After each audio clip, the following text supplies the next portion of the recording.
Amen. Papa, nous sommes vulnérables. Amen. Nous sommes faibles. Amen. C'est pourquoi nous sommes venus vers toi, Seigneur. Amen. Comme le psalmiste a dit, Éternel, aie pitié de moi. Aie pitié de moi. Selon ta bonté. Amen. Dans ta miséricorde. Amen. Efface toutes mes transgressions. Maintenant, mon Dieu, Amen. je remets mon frère et ma soeur devant ta sainte présence. Amen. Tu nous as permis de rentrer dans tes parvis. Amen. Maintenant, je remets mon frère. Je remets sa bouche, Amen. ses paroles, Amen. ses pensées, Amen. sa présence, Amen, Seigneur. tout son être devant toi, Seigneur, Amen. afin que tu effaces Amen. les transgressions. Amen. Et tu as dit tout simplement, Amen. confesse par la Amen. bouche.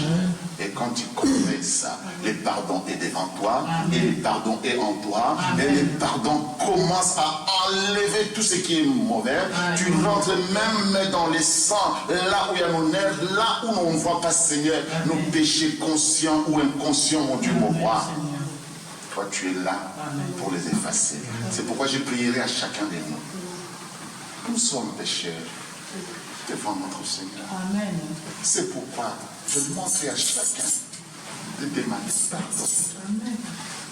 Afin que l'Éternel Dieu puisse effacer ces transgressions, des fautes commises consciemment ou inconsciemment. Tu n'es que poussière devant lui, mais qu'il t'accorde son pardon, et c'est une force pour toi.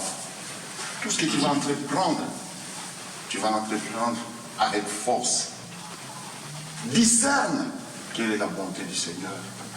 Discerne qu'il est bon, qu'il est juste. Discerne qu'il est saint. Il est venu maintenant pour te purifier. Demande-lui qu'il soit ton guide maintenant. Commence à demander à ton Seigneur. Demande qu'il puisse te pardonner. Parle à ton Seigneur. Demande-lui. Il est là, il est prêt.